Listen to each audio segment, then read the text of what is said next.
Eu quero convidar a todos que trouxeram Bíblia, abri-la comigo. Livro do profeta Jeremias, capítulo de número 18. Nós leremos apenas 4 versículos, o versículo 1 até o versículo 4. Livro do profeta Jeremias, capítulo 18, versículo 1 ao versículo 4.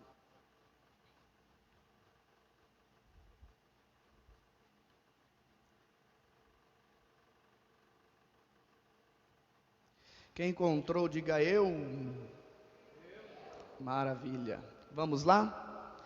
Palavra do Senhor que veio a Jeremias dizendo: Dispõe-te e desce à casa do oleiro, e lá ouvirás as minhas palavras. Desci à casa do oleiro, e eis que ele estava entregue à sua obra sobre as rodas. E como o vaso que o oleiro fazia era de barro, lhe quebrou em suas mãos, e tornou a fazer dele outro vaso, segundo bem lhe pareceu. Amém? Glória a Deus. Eu acredito que todos nós que aqui estamos, se não lemos, talvez já ouvimos alguma outra ministração, ou até mesmo algum louvor, que em seu conteúdo traz como base, fundamento, esta passagem de Jeremias, a casa do oleiro.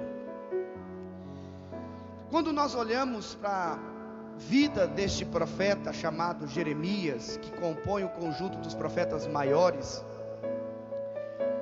é interessante porque a Bíblia vai dizer que Jeremias, ele era filho de um sacerdote chamado Ilquias, lá na vila de Anatote. E como de costume, desde criança, ele vinha sendo ensinado a, quando alcançar a maioridade, desenvolver as mesmas funções do que seu pai desenvolvia. Era também ser um sacerdote. Acontece que Deus, que traça os propósitos para as nossas vidas, traçou também um propósito diferente para a vida do profeta Jeremias. E esse propósito Deus revela no versículo 4 do capítulo 1, quando Deus diz a Jeremias assim: Jeremias, eu te conheci, eu te separei, eu te consagrei e eu te constituí profeta às nações. Deus mostra a Jeremias um outro projeto, que não era ser sacerdote, mas era ser profeta às nações. E Jeremias agora, ele nesse diálogo com Deus, ele vai responder a Deus e dizer: ah, Senhor, não tem como o Senhor cumprir em mim isso que o Senhor está falando, porque eu não passo de uma criança. E é interessante a forma que Jeremias responde a Deus, porque a maneira que ele responde parece que ele está querendo tornar Deus impotente, e dizer para Deus que é impossível Deus cumprir nele aquilo que Deus estava dizendo que tinha para realizar sobre a vida dele. E por vezes nós agimos dessa mesma maneira. Deus se manifesta a nós, mostrando todo um projeto de vida, todo um propósito pré-estabelecido, ainda antes de nascermos, e nós respondemos a Deus que é impossível descumprir em nós aquilo que Ele está apresentando para nós. Porque às vezes nós olhamos como Jeremias para a gente e diz: não, esse propósito, Senhor, eu não passo de uma criança. Mas eu quero lhe dizer nessa noite, com toda a convicção, com toda a certeza do meu coração, que para Deus nada é impossível. E quando Jeremias diz: Senhor, eu não passo de uma criança, parece que tudo que Deus queria ouvir era isso. Porque quando nós olhamos para uma criança, duas palavras surgem em nosso coração. Porque a criança vai transmitir duas coisas. A primeira é inocência, e a segunda é dependência. Então quando Jeremias diz: Senhor, não posso cumprir esse projeto que o Senhor pré-estabeleceu para a minha vida, porque eu não passo de uma criança. Aí Jeová vai dizer: pois é isso que eu preciso. Alguém como uma criança, que seja inocente e que seja totalmente dependente de mim. E sabe, irmãos, quando nós passamos a conhecer o propósito de Deus, e eu creio que cada um de nós temos um propósito de Deus.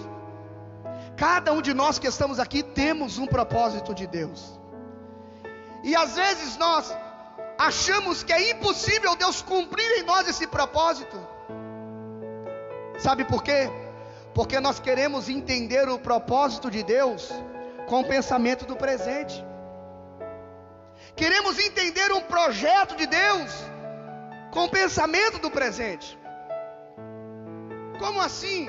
Deus se manifesta e fala: olha, eu quero te usar, eu quero fazer de você isso e aquilo, enfim, algo, um instrumento. E você olha para um projeto futuro de Deus para a sua vida, e você olha e diz: não, é impossível Deus cumprir em mim esse projeto. Por quê? Porque você quer entender o projeto de amanhã com o pensamento do presente. É como nós chegarmos para uma criança, sermos abordados por uma criança e ela nos dizer: papai, é verdade que um dia eu vou casar? Sim, vai casar. É verdade que um dia eu vou morar longe do Senhor? Vai morar. É verdade que um dia eu vou ter que cozinhar? Vou. Mas quem vai fazer meu mamar? Quem vai trocar minha fralda? Ela tem uma visão, um entendimento do futuro, do amanhã, mas com pensamento do presente. E é por isso que nós achamos que não temos condições de viver aquilo que Deus projetou para a nossa vida, porque nós queremos entender o amanhã com o pensamento do presente. E nós precisamos perceber e entender que entre o hoje e o amanhã existe um tempo, e dentro desse tempo vai ocorrer algo chamado processo. E nesse processo nós seremos amadurecidos, e à medida que nós vamos sendo amadurecidos, nós começamos a ter o entendimento, a fé, a certeza que é possível Deus cumprir em nós aquilo que Ele está falando hoje, porque nós estamos sendo amadurecidos, a nossa mente abre, o nosso coração se escancara, e nós começamos a crer que é possível Deus cumprir em nós aquilo que Ele está prometendo, tudo aquilo que Ele projetou para as nossas vidas. E foi assim com Jeremias. Não adiantou ele dar as suas desculpas. Deus havia separado ele, não para ser sacerdote, mas para ser profeta às nações. Há uma particularidade de Jeremias que nós não encontramos em outros profetas, que Jeremias, ele é um profeta que profetizou 40 anos, e ele não viu nenhuma de suas profecias se cumprirem. Talvez ele morreu e disse: eu achei que eu fui usado, mas não vi nada se cumprir. Mas quando ele morreu, as profecias começaram a se cumprir. E algo interessante, porque naquele contexto judaico em que Jeremias estava inserido, não era fácil ser profeta. Não era. Ser profeta naquela época não é como ser profeta do século 21, que a gente vê muitos por aí. Porque naquela época ser profeta não era só falar o que Deus mandava, mas o profeta também sentia o que Deus estava sentindo. Pensa, já é difícil transmitir o que nós sentimos, imagina transmitir o que Deus sente. Às vezes dói o dente, a gente vai no dentista e diz: doutor, está doendo meu dente. Ele vai te perguntar: mas como é que é essa dor? Eu não sei explicar, dói, é um negócio, é um troço. Nós não conseguimos expressar o que sentimos, quanto mais expressar o que Deus sente. Dentro dessa perspectiva nós percebemos que não era fácil ser profeta naquele contexto. Deus um dia chegou para Oséias e disse: Oséias, tem uma bênção para você. Qual? Você vai casar. Ele: glória a Deus. Vou casar, Jeová, vai. Então já vou escolher a varoa. Aí Deus disse, não, quem vai escolher a varoa sou eu. Ah, é? Quem que é, Jeová? É aquela mulher lá na esquina lá, de prostituição. Mas Jeová, eu profeta, casar com prostituta? É. Pra quê? Porque profeta não fala só o que eu mando, também sente o que eu estou sentindo. Para quando Israel olhar, para quando Israel olhar você andando com a sua esposa e te perguntar, Oséias, o que é isso? Você é um profeta casando com prostituta? Aí você vai olhar para Israel e vai dizer, isto é o que vocês estão fazendo com Deus. Vocês adoram a Deus de manhã, mas de noite se prostituem com Neustã, com Moloque, com Baal, com outros deuses, e Deus não está nada satisfeito com essa infidelidade. Então não era fácil ser profeta naquele contexto. Os profetas atuais, vira e mexe a gente vê nas redes sociais. Põe aqui teu CPF que terás revelações profundas. Põe aqui a data de nascimento que terás revelações. E eu não acredito em nada disso, irmão. Aí talvez você me pergunte, mas você não crê nos dons? Creio totalmente nos dons, mas a maneira que eu creio, não é que os dons foram dados para fazer propaganda e nem marketing. Os dons foram dados para edificação da igreja. Então é totalmente diferente os profetas antigos para os atuais. Mas o ministério vai se desenvolvendo, e chegamos no capítulo 18. Chega no capítulo 18, a Bíblia vai dizer que veio então a mim a palavra do Senhor, dizendo, dispõe-te e desce à casa do oleiro. Lá no 3, aparece, então desci. No 2, é Deus falando, dispõe e desce. No 3, é Jeremias falando, então desci. Interessante, porque você não vai encontrar o profeta perguntando, para quê? Você não vai encontrar o profeta perguntando, por quê? Você não vai encontrar Jeremias dizendo, fala aqui. Se eu já estou escutando que é para mim descer, com certeza eu vou escutar o resto da mensagem. Pode falar aqui. Jeremias não questiona a Deus. Jeremias não pergunta para quem, nem por quê. Deus fala no 2, levanta e desce. No 3, então desci. Isso revela uma prontidão em atender aquilo que Deus está falando. Aleluia. Isso revela uma prontidão de Jeremias em atender a palavra de Deus. Levanta e desce, então desci.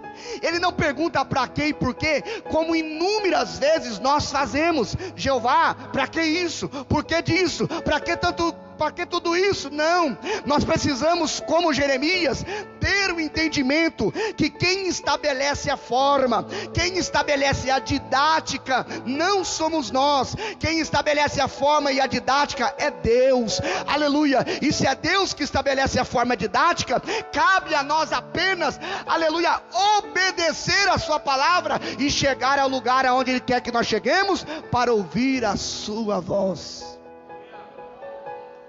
Jeremias não questiona Deus, para quê e por quê. Jeremias apenas, então desci. E é interessante que quando ele desce à casa do oleiro, Jeremias vai observar que o oleiro estava entregue à sua obra, sobre as rodas. Jeremias desceu, chegou na casa do oleiro. O oleiro está ali trabalhando sobre o barro que está sobre as rodas, e Jeremias observando. O oleiro trabalhando e Jeremias observando. Você não vai perceber no texto diálogo entre o oleiro e Jeremias. Você não vai observar eles se comunicando. Pelo texto, até podemos entender que Jeremias chegou ali e o oleiro nem percebeu que Jeremias estava ali. O oleiro nem percebeu que ele estava sendo observado. Eita, Deus é tão bom. Porque enquanto Jeremias estava olhando o oleiro, Deus estava ministrando ao coração de Jeremias. Enquanto Jeremias estava observando o oleiro, Deus estava falando ao coração de Jeremias. Deus é tão poderoso que Ele tem o poder de, através daquilo que nós fazemos, dia após dia, através do nosso trabalho, através do nosso comportamento, da nossa, através do desenvolvimento do nosso trabalho dia após dia, Deus tem o poder de falar ao coração de alguém que está nos observando. Às vezes nem percebemos que estamos sendo observados, mas existe alguém que está com os olhos nos observando. Comportamento, atitude, escolha, decisão, postura, o que fazemos, o que deixamos de fazer. Existe alguém observando, e à medida que esse alguém observa, Deus fala ao coração desse alguém, de modo que ele é despertado a desejar ter a alegria, a paz, aleluia, que esse crente tem. Ele é despertado, aleluia, a conhecer o Deus que esse crente serve. E aqui, olhando numa perspectiva missionária, é que começa a obra missionária, porque a obra não missionária não começa quando eu pego um avião e parto para outro continente. A obra missionária começa quando existe alguém observando a minha vida, sem que quer que eu abra a minha boca para falar uma palavra, mas à medida que esse alguém me observa, Deus começa a ministrar no coração do observante.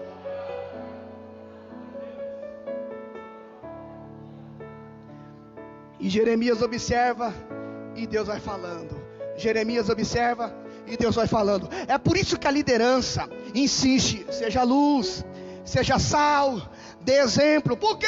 Porque existe alguém observando você, você nem sabe, mas existe alguém de olho em você, e pode ser que através da sua atitude, escolha, decisão, comportamento, postura, esse alguém deseja de conhecer o Deus que você conhece, esse alguém deseja de servir o Deus que você serve, esse alguém deseja de estar aqui essa noite como você está, para dizer palavras que adore, louve e exalte o nome do Senhor Todo-Poderoso, só de observar você. E é interessante que Jeremias vai dizer algo muito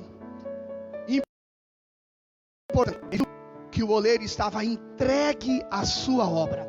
A expressão entregue revela totalidade, comprometimento com aquilo que ele está fazendo, totalmente ocupado com aquela obra. E Jeremias traz outro detalhe: ele está entregue à sua obra sobre as rodas. O que eram essas rodas?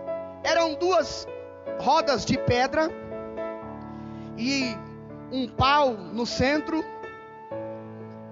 e o oleiro batia o pé na roda de baixo, de maneira que rodava, e a de cima também rodava. E aí o oleiro ia moldando o barro, dando forma àquele barro, até ele se tornar um vaso. Só que deixa eu te dizer algumas coisas aqui. Se o oleiro pegasse o barro e colocasse na extremidade da roda, bem na pontinha, e ele girasse aquela roda, o processo ia dificultar, porque o barro ia ficar assim, ó, lá na pontinha da roda, e o oleiro aqui meio perdido. E dentro da velocidade que ele girava a roda, o barro ia espirrar pela tangente, ia cair no chão, enfim. Não tinha como dar forma ao barro. Mas o barro só virava vaso quando ele era colocado, não na extremidade da roda, mas era quando colocado no centro daquela roda. Oh, glória! Como assim? Aquele barro só virava vaso quando colocado no centro da roda. E às vezes nós queremos ser algo em Deus, queremos que Deus nos use, queremos ser instrumento de Deus, queremos viver os propósitos de Deus. Não tem segredo nenhum. Sabe o que nós precisamos? É somente estar no centro da roda. Vou interpretar para os irmãos entenderem. Se você quer ser algo em Deus, só basta uma coisa: estar no centro da roda, estar no centro da vontade de Deus. Aleluia. Eu tenho me preocupado porque em pleno século 21 nós ouvimos muitas mensagens que você será o que você nunca foi, que você terá o que você nunca teve. E esse tipo de mensagem me preocupa muito, porque as pessoas criam uma expectativa muito grande e acabam não alcançando essa expectativa e se frustram contra Deus. E na verdade, esse tipo de mensagem, que você será o que você nunca foi, que você terá o que você nunca teve, aleluia, faz as pessoas deixarem de ser gratas por aquilo que já são. Deus só requer uma coisa de nós. Qual? Está no centro da roda, no centro da tua vontade. Porque lá no centro da vontade de Deus, nós iremos ver os propósitos de Deus para a nossa vida. E tem uma coisa que quando nós falamos em propósito, nós não podemos confundir. O que? Capacidade e propósito. Não podemos confundir essas duas coisas, capacidade e propósito. Existe um texto em 2 Reis, capítulo 6, que revela muito bem isso. Quando os discípulos de Eliseu chegaram para ele e disseram: Senhor, o lugar que estamos está apertado, permita-nos descer a Jordão, para que cada um corte uma viga. Qual é o propósito? Cortar uma viga. Talvez alguém disse: Senhor, eu tenho capacidade para 10 vigas. Outro disse: Senhor, eu tenho capacidade para cortar 4 vigas. No caminho do desenvolvimento do propósito, a capacidade não conta. Sabe por que não conta? Porque Paulo vai dizer em 1 Coríntios capítulo 1, que Deus escolheu as coisas loucas para confundir as sábias que não são, para confundir as que são, as desprezadas. Deus escolheu isso. Então a capacidade não conta. O que conta é a disposição de viver o propósito. Qual era o propósito? Cortar uma viga. E lá desceram. De repente, um dos discípulos, cortando, a Bíblia vai dizer, derribando a viga, perdeu a ferramenta. Aí geralmente a gente pega esse camarada, desce o reio nele, obreiro despreparado, não amolou a ferramenta, não cuidou, não preservou daquilo que Deus deu. Mas vamos analisar o texto. O texto vai dizer, derribando a viga, o machado caiu na água. Ele teve perca? Teve. Ele teve prejuízo? Teve. Mas ele cumpriu o propósito? Cumpriu. O texto vai dizer, derribando a viga, o machado caiu na água. Ele teve perca? Teve, mas ele cumpriu o propósito. E o que eu quero lhe dizer com isso, é que se nós estivermos dispostos a viver o propósito, nesse desenvolvimento, nesse caminho, é possível, não é regra, é possível que tenhamos percas no desenvolvimento do caminho do propósito. É possível que tenhamos prejuízos, mas deixa eu te dizer uma coisa: a tristeza da perca não se compara com a alegria de viver o propósito. O prejuízo da perca não se compara com a glória de viver aquilo que Deus projetou para a nossa vida. Então, meu irmão, se levanta, erga a cabeça, se restabelece e continua caminhando no caminho do desenvolvimento do propósito, para que você viva o que Deus projetou para a tua vida.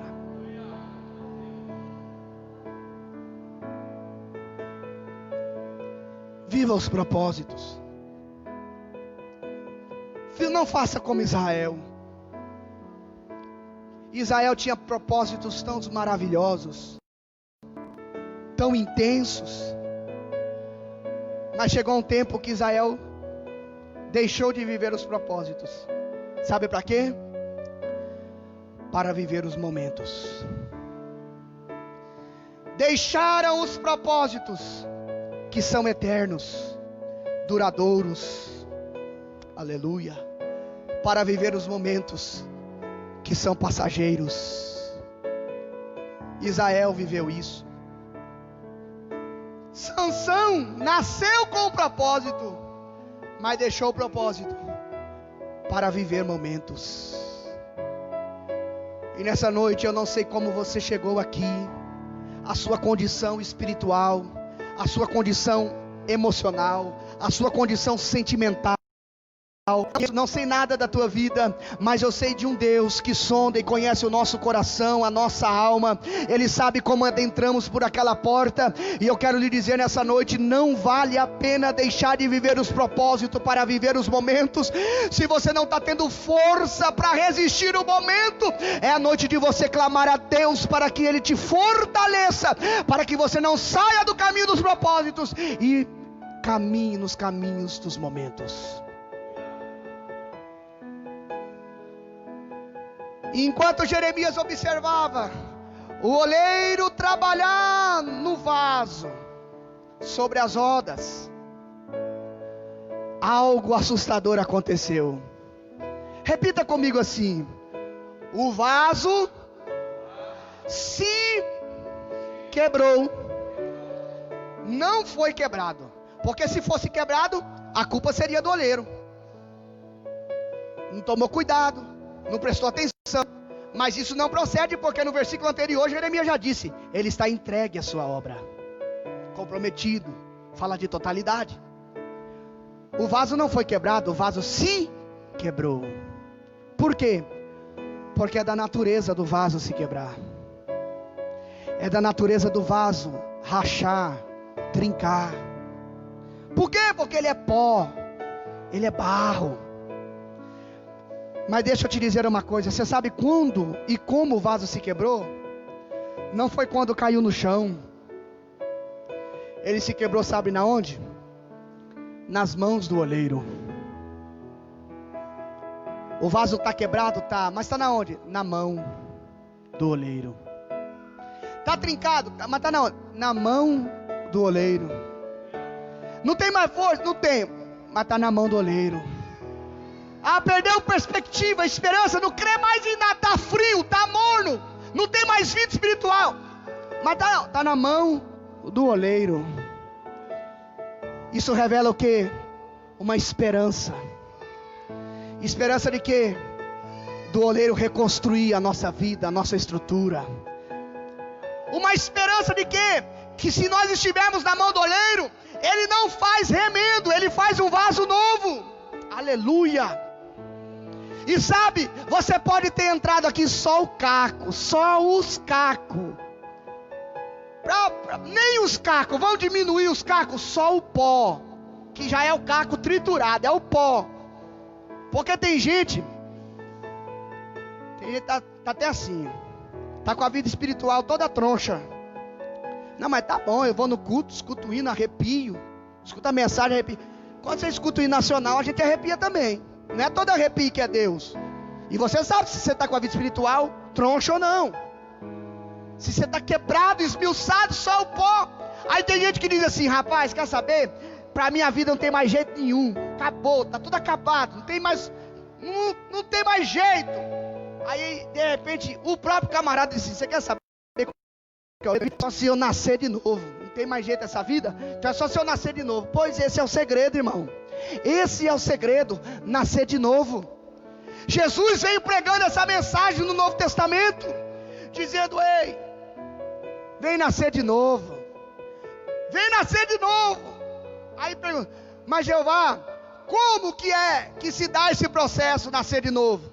Aí Jesus diz assim: nascer de novo é nascer da água e nascer do Espírito.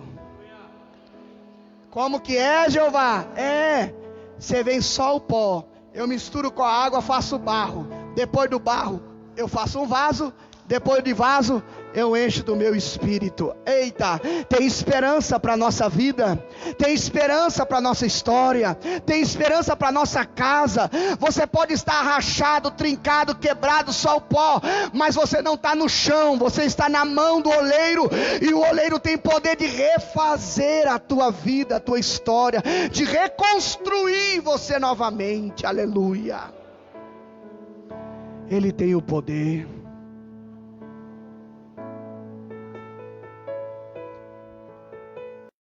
O ladrão do oleiro.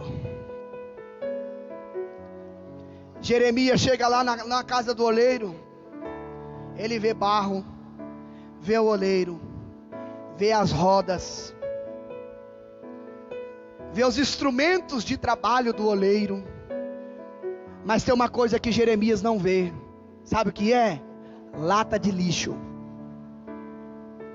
Por quê? Porque se quebrar lá, não vai para lata de lixo. Se o vaso se quebrar, ele não é descartado.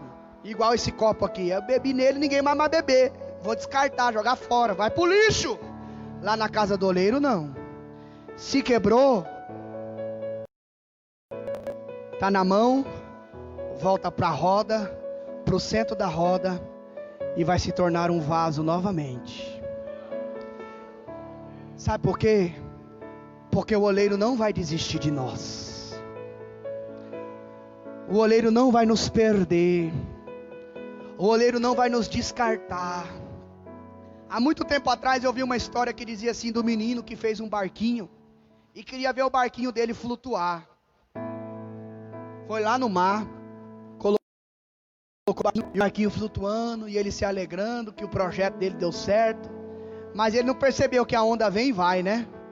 Quando o bônus da Clara acabou, o da Vivo esgotou, ele percebeu que o barquinho estava longe demais, aí ele perdeu o barquinho. Aí passou alguns dias, jururu da vida, ele andando no centro da cidade, ele viu o barquinho dele lá na vitrine da loja. Ele entrou correndo, desesperado, disse: moço, aquele barquinho lá na vitrine lá é meu. Mas por que é seu? Porque fui eu que fiz e criei. Aí o vendedor disse: ó, desculpa, mas ele está na venda. Se quiser de volta, você tem que comprar. Aí ele vai lá, quebra o porquinho, pega as moedas, corre lá na loja e está aqui, moço. Me dá o barquinho de volta, compra o barquinho novamente para ele. Assim foi Deus que um dia nos criou, nos formou. Só que o pecado, a iniquidade nos afastou de Deus. E Satanás aproveita dessa condição e nos aprisiona. E à medida que ele nos aprisiona, Deus se manifesta dos céus dizendo: ei, esse rapaz me pertence, essa moça me pertence. Aí o inimigo diz assim: se quiser de volta tem que comprar. Aí Pedro em suas epístolas escreveu que não foi com ouro, que não foi com prata, mas foi com precioso sangue, que fomos comprados, aleluia. Não foi com ouro, não foi com prata, mas foi com precioso sangue que ele nos comprou. Então isso significa dizer que nós somos de Deus duas vezes, uma porque ele nos criou e outra porque ele nos comprou. Ah, eu pensei que você ia dar glória a Deus aí. Eu até pensei que você ia dar glória a Deus, mas tudo bem. Se ser de Deus duas vezes não está bom, eu li um livro chamado A Cruz de Cristo, de John Stott. Quem cita muito John Stott é Hernandes Dias Lopes nos seus comentários expositivos. E aí, pela curiosidade de citar tanto John Stott, fui atrás de um livro, A Cruz de Cristo. Nesse livro, John Stott vai falar da Cruz de Cristo nas perspectivas de Paulo, de Pedro, de João. E lá nesse livro, John Stott vai dizer que nós somos de Deus 3 vezes. Eu falei: mas peraí, eu aprendi que nós éramos 2. Aí John Stott vai dizer: não, nós somos de Deus 3 vezes. Quais são elas? Nós somos de Deus porque Ele nos criou. Nós somos de Deus porque Ele nos comprou. E nós somos de Deus porque Ele habita em nós. Pela criação, pela redenção e pela habitação. É por isso que quando o vaso quebra, o oleiro não joga e não descarta, mas faz um novo vaso, porque ele não desiste de nós. Nós somos dele 3 vezes, ele não abre mão da nossa vida. Aleluia. Um dia nem pecado existia. Não sei como, mas a serpente chegou até Eva e disse: o que Deus disse? Deus falou para não comer nem tocar. Na verdade Deus falou que não era para comer. Nesse negócio de tocar Deus não tinha falado nada não. Eva não tinha conhecimento preciso da palavra. Se não tem conhecimento preciso da palavra, está refém. O que Deus falou? Para não comer nem tocar. Aí a serpente: não é isso não. Sabe o que é? É porque Deus sabe que o dia que vocês comerem desse fruto, vocês se tornarão como Deus. Aí Eva, igual a Deus, equiparado com Deus, ele não vai ser superior a mim. Você vai ser igual a Deus. Como? Conhecedor do bem e do mal. E ponto final. A serpente não continuou o processo. ela contou uma meia verdade. Porque ela tinha que continuar a frase: você vai ser conhecedora do bem e do mal, mas não vai conseguir nem fazer o bem e nem parar de fazer o mal. É por isso que Paulo vai dizer: miserável homem sou, o bem que eu quero fazer eu não faço, e o mal que eu não quero fazer eu acabo fazendo. Eva comeu. A Bíblia diz que não levou Adão, ela deu. Revela que Adão estava perto, próximo. E a ordem de não comer não foi dada a Eva, foi dada a Adão. E em nenhum momento aparece Adão dizendo para Eva o que Deus falou. Mas vamos supor que Adão transmitiu para Eva o que Deus falou, a ordem. Duas perguntas surgem: Eva entendeu? Eva compreendeu? Pelo desenvolvimento da história não, porque Eva falou que não era para comer e nem tocar, sendo que Deus falou que isso não era para comer. Então Eva não tinha conhecimento. Mas se Eva deu a Adão, significa que Adão estava perto. E se Adão estava perto, por que Adão não interferiu na conversa? Aí, para quem gosta, tem um livro chamado Silêncio de Adão, de Larry Grebe, um psicólogo, que vai falar da característica do homem, de omissão. Mas sabe o que aconteceu? Ela deu a Adão, Adão comeu, e eles pecaram. O vaso quebrou. O que o oleiro fez? Jogou fora? Não. Nem esperou virar o dia. Antes da viração do dia, o oleiro chegou lá: Adão, onde estás? Adão, cadê você? Até parece que Deus perguntando assim, até parece que Deus não sabia onde Adão estava. Deus sabia. Mas a pergunta de Deus vem para confrontar a realidade de Adão. Qual a realidade? Olha onde você estava e olha onde o pecado te levou. Mas o que eu quero dizer é que Deus desceu lá no mesmo dia para resolver esse problema. E para dizer para Adão: Adão, eu tenho restauração para você. Sabe por quê? Porque antes da fundação do mundo, eu já havia imolado um cordeiro. Eu já tinha feito um sacrifício para restaurar a vida de todo aquele que quebrar espiritualmente falando. E sabe o que é interessante? Que Deus não chegou no Éden falando: Adão, o que você fez? O que você fez? Não, Deus perguntou: aonde você está? Porque para Deus não importava o que Adão tinha feito. Para Deus importava a distância que se estabeleceu entre Deus e Adão. Deus não quer saber o que fazemos. Deus está preocupado com a distância que se estabelece entre Deus e a minha vida. Thomas Olden vai dizer que Deus é mais cheio de graça do que nós de pecado. E às vezes nós quebramos, rachamos, mas o oleiro está disposto a reconstruir a nossa vida. Sabe por quê?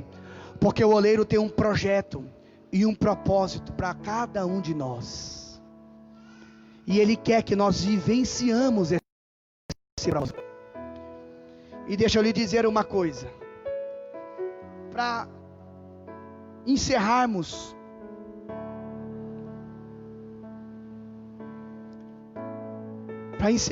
essa noite.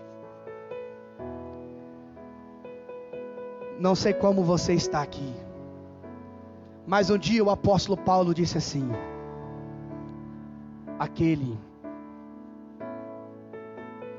que começou a boa obra, aquele que começou a boa obra, vai completá-la até o final. Aleluias. Orecho santo de burabacaruá. Aquele que começou a boa obra, Ele vai completá-la até o final. Pode ser que nesse processo o vaso se quebre, mas Ele começou e Ele vai terminar. Oh, maravilha! Sabe que nesse processo o oleiro, ele só não dá forma ao vaso. Aleluias. Chega um exato momento que a mão do oleiro vai dentro do vaso. Uramahai. E lá dentro ela vai tirar talvez alguma pedra, algum galho, alguma folha que está ali, alguma coisa que vai prejudicar esse vaso quando ele estiver pronto. O oleiro, que é presciente, que sabe de todas as coisas, que vem amanhã, ele diz: espera aí, deixa eu tirar isso aqui hoje, porque isso aqui pode prejudicar ele amanhã. Aleluia. Deixa eu tirar isso daqui da vida dele hoje, porque isso aqui pode prejudicar ele no cumprimento do propósito. Mas ele não só tira, ele também põe. Aleluia. Deixa eu tirar isso, esse sentimento, essa amargura, essa tristeza, essa falta de fé, de convicção, de certeza que eu sou poderoso para fazer muito mais do que ele pede, do que ele pensa. Deixa eu extrair, deixa eu tirar isso dele. Mas ele não vai ficar vazio não, eu vou preencher. E deixa eu colocar paz, confiança, certeza, fé, esperança, convicção, aleluia, para que ele viva cada dia sabendo, para que ele dê cada passo sabendo, para que ele levante sabendo que existe um Deus que tem um propósito, que tem um projeto estabelecido para a vida dele, de maneira que ele viva cada dia usufruindo desse projeto. Se coloque de pé.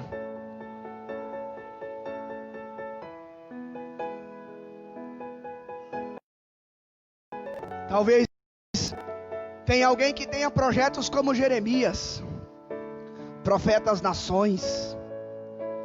Você irá para outros lugares, mas talvez outros não são como Jeremias.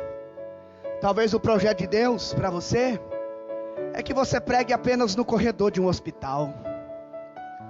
Talvez o projeto de Deus para você é que você anuncie Cristo nos becos, nos valados.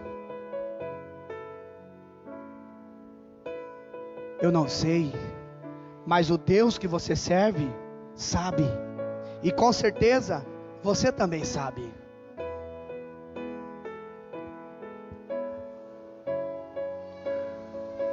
E esse Deus, Ele espera que a cada dia nós estejamos perto dos seus projetos. Eu quero lhe perguntar uma coisa e você não precisa me responder. O que nós estamos fazendo hoje me leva para mais perto do que Deus tem para a minha vida, ou me distancia do que Deus tem para a minha vida? A forma em que Deus está me levando para mais perto do que Deus tem para a minha vida, ou está me distanciando daquilo que Deus tem para a minha vida? Isso aí é cada um. E enquanto você se responde, eu quero orar por alguém que talvez está no nosso meio e que entendeu a palavra de Deus. Você que quer firmar um compromisso com Deus. Você que quer dizer: olha, a partir de hoje eu quero viver os propósitos de Deus para a minha vida. Estou cansado de fazer só o que eu quero, de fazer o que vem na teia, o que dá na minha cabeça, o que Deus tem para mim. Eu quero entregar a minha vida a Jesus. Eu quero entregar a minha história a Ele, para que Ele conduza os meus passos. Você que quer firmar um compromisso com Deus, com Cristo. Você que quer reconhecer: olha, eu já quebrei por diversas vezes, já falhei, já fracassei, já fiz. Você quer saber? Eu acho que Deus nem me quer mais. Eu já fiz tanta coisa, mas tanta coisa, que acho que não tem nem salvação para mim. Deixa eu te contar uma coisa. Nós não seremos condenados pela multidão dos nossos pecados. Nós não seremos condenados pela multidão dos nossos pecados. Nós seremos condenados porque rejeitamos o perdão de Deus. O sacrifício Deus já fez. E é interessante que o sacrifício na palavra de Deus, ele se desenvolve de maneira progressiva. Primeiro sacrifício no Éden alcançou apenas um casal. Segundo sacrifício, Êxodo 12, um cordeiro para cada família. Terceiro sacrifício, Êxodo 19, Moisés, o grande dia de Yom Kippur, o dia da expiação, um cordeiro em favor do pecado da nação. Mas um dia, lá nas águas do Jordão, Jesus foi se aproximando, e João, quando olhou, disse: eis o Cordeiro de Deus, que não tira o pecado de um casal, que não tira o pecado de uma família, que não tira o pecado de um mundo, de uma nação, mas que tira o pecado do mundo. Aleluia. Então, meu irmão, nada do que você tenha feito ou deixou de fazer impedirá você de viver os propósitos de Deus, desde que você receba o perdão dele para a tua vida. E se você quer entregar a sua vida a Jesus, eu gostaria que você levantasse as suas mãos como um sinal que nessa noite você se decide, você toma uma decisão, uma escolha de se entregar a Cristo para viver os propósitos dele. E deixa eu te dizer uma frase que eu li há muito tempo atrás: tomar uma decisão custa caro, mas não tomá-la custa tudo. A decisão é minha, a decisão é tua. Você que está distante dos caminhos do Senhor, mas essa é a noite do teu vagão voltar para o trilho, porque a nossa história de vida aqui tem um propósito. Me dê um sinal, eu quero orar por você. Você que quer entregar a sua vida a Jesus, levante a tua mão, para que possamos orar, para que a mão do oleiro vá até você e comece a trazer, refazer a tua vida novamente. Se não há ninguém, com teus olhos fechados, você vai falar com o teu Deus agora. Você vai perguntar para esse Deus que você veio servir e adorar, e dizer: Deus, eu tenho dúvida dos propósitos do Senhor. Existem momentos na minha vida que parece que eu deixo de acreditar naquilo que o Senhor tem. Eu olho para mim hoje e vejo que é impossível ter todo esse propósito, todo esse projeto. E à medida que você fala com o teu Deus aí, o Espírito Santo, que já está aqui desde o começo do culto, ele vai trabalhar dentro do teu coração, da tua alma nessa noite, tirando dúvida, incertezas, tirando todos os obstáculos, barreiras que estão impedindo você de ter um entendimento, de entender e compreender o que Deus tem para a tua vida, para a tua casa, para os teus filhos, para a tua família. Porque talvez está só você aqui dizendo assim: ah, mas se Deus tem propósito para mim e para meu esposo, para os meus filhos que não servem a Deus. Calma, todo o projeto de Deus está incluído você e a tua família. Guarde isso que eu estou lhe dizendo: todo o projeto de Deus está incluído você e a tua família. Não existe projeto de Deus que vai separar você do teu esposo e teu esposo de você. Não. Deus deu um projeto para Noé e disse: Noé, construa uma arca. Deus, a arca está pronta. Então agora entra você, entra tua esposa e entra teus filhos, porque o projeto de Deus, aleluia, inclui você e a tua família. E eu não sei aonde está teu esposo, tua esposa, eu não sei aonde estão os teus filhos, mas de uma coisa eu sei: você tem um projeto de Deus na tua vida, e nesse projeto a tua família está incluída. Fecha os teus olhos e erga a tua voz em oração. Essa noite, Pai, nós oramos ao Senhor, te bendizendo, te exaltando, glorificando o teu nome, porque tu és o nosso Deus. Na verdade, estamos aqui para te servir, te adorar. Ó Pai, queremos te agradecer por tudo que ouvimos através dos louvores e também por meio da tua palavra, e te pedimos que a tua palavra gere em nosso coração, em nosso íntimo, em nossa alma, mudança, Pai. Que a tua palavra, Pai, venha mudar o nosso entendimento, a nossa fé, para que nós possamos crer que o Senhor é poderoso para cumprir em nós os teus projetos. Pai, eu quero orar por cada criança, cada adolescente, cada jovem presente, cada irmão, cada irmã, cada família aqui representada nessa noite, aqueles que estão nos assistindo pela live. Deus, que a tua mão de poder possa ir ao encontro de cada vaso nessa noite, e que a tua mão possa reconstruir essa história, que a tua mão possa reconstruir esse vaso, e que esse vaso possa ser cheio do teu Espírito, e que ele seja um instrumento nas tuas mãos, em o nome de Jesus, em o nome de Jesus.